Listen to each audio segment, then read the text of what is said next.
तो बच्चों आपका स्वागत है करामजो क्लासेस में। आज हम पढ़ेंगे एक्सरसाइज 8.2 का 5th क्वेश्चन। इसमें हमें बताना है कि इसकी 128 विच टर्म ऑफ द कि ये 128 हमारा इस जीपी में कौन से नंबर पे आ रहा है।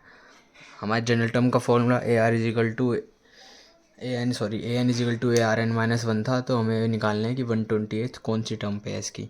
तो हमें जीपी दे रखी है, तो जीपी हमारी जीपी तब होती है ज्योमेट्रिक प्रोग्रेशन जब उसमें उसका आर इक्वल होता है। और आर हमारा क्या होता है, second term upon first term.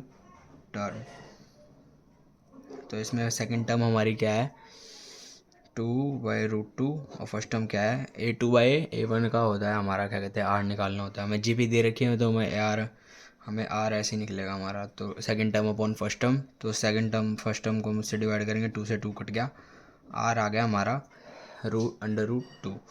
तो जनरल टर्म का फॉर्मूला क्या होता है, जो हमें अगर कोई सीक्वेंस में जनरल टर्म निकालनी होती है, जैसे A10 पे क्या आ रहा है, A20 पे क्या आ रहा है, तो जनरल टर्म ऑफ जीपी होती है AN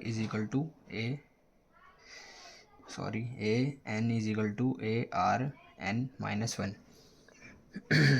एन हमारी एन की जगह हमारी टर्म आती है, और जिससे हमारा क्या पता चलता है कि उस टर्म पे क्या आ रहा है। अब हमें ये तो दे रखा है कि उस टर्म पे ये आ रहा है, मगर हमें टर्म नहीं पता। तो हमें टर्म कैसे नहीं, अगर हमें टर्म नहीं पता तो क्या कहते हैं, AN = ARn-1 होता है। तो इसमें 128 हमें टर्म नहीं पता, तो सीधा 128 = A हमें पता है 2 है, आर भी हमें पता है √2 है, और उसकी क्या आ जाएगी n-1। तो हमें क्या कहते हैं एन निकालना है, तो हम इस ऐसे एन पुट कर लेंगे, हमें उसके सामने पुट कर लेंगे। एन हमारा 128 दे रखा, हमें आर नहीं पता, तो हम इसको सामने रख के हमारा एन की वैल्यू आ जाएगी n-1 है। √2 को हम कैसे लिखते हैं, 1/2। पहले तो आप ये करो 128 2 यहाँ मल्टीप्लाई में इसको डिवाइड में ले आओ, = √2 n-1। 2 से 128 कट जाएगा, 64 = √n-1। 64 को हम क्या कह सकते हैं, यहाँ पे 2 हमारा बेस है, तो इसको 2 की पावर में लिख सकते हैं हम। 2 की पावर में कैसे लिखेंगे, आप इसको ऐसे एलसीएम निकाल लेना, इसका एलसीएम टाइप का सारा आ जाएगा 2। 32 से मल्टीप्लाई हुआ 64 आएगा, 2 16 आएगा, 2 8 2 4 2 2 2 1। 2 हमारा कितने बार मल्टीप्लाई हो रहा है 64 आने के लिए, 1 2 3 4 5 6। तो 2 की पावर 6 = √2 n-1। अब √2 क्या होता है, √2 किस चीज़ का अंडर रूट हो रहा है, तो उसका मतलब उसकी पावर हाफ हो रही है। ऐसे ही होता है ना, √2 हमारा किसी के अगर इक्वल हुआ है तो अंडर रूट है, तो वहाँ जाकर स्क्वायर हो जाएगा, 2 = 2 का पावर ये। ऐसी हमारी क्या होती है, स्क्वायर होता है तो सामने जाता है, तो किसी नंबर का अंडर रूट बन जाता है, क्योंकि ये नीचे जा रहा है ना, ऐसे हाफ हो रहा है उसका। तो √2 को हम कैसे लिखेंगे, 2 की पावर हाफ, और इसका होल में क्या था n-1।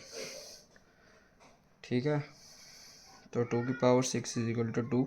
अब हमारे पावर की पावर में आ रहा है, तो दोनों मल्टीप्लाई होंगे, 1/2 × n-1 होगा, तो हमारा आएगा 1/2 2 n-1/2।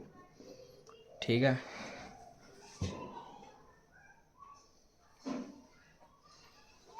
तो इन दोनों की क्या कहते हैं, हमारी बेस सेम है, तो इनकी पावर सीधा सीधा कंपेयर हो जाएगी, 6 = n-1/2 आ जाएगा ये, क्योंकि इनकी वो क्या कहते हैं बेस सेम है, तो पावर हमारी क्या होगी, कंपेयर हो जाएंगी, तो उनकी पावर आमने सामने आ जाएगी।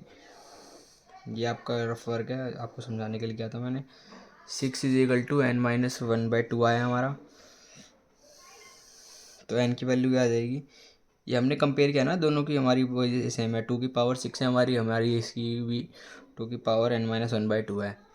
हमने कंपेयर करने के लिए इसको इसके 2 में किया। अब अगर हमारी पावर सेम होते हैं तो उनकी जो स्क्वायर होते हैं वो कंपेयर हो जाते हैं साथ में। ऐसे ही हमारा क्या कहते हैं, फिर n-1/2 होगा, 6 = n-1/2। यहाँ 2 मल्टीप्लाई में, तो 12 = n-1 n किसके बराबर आ जाएगा हमारा,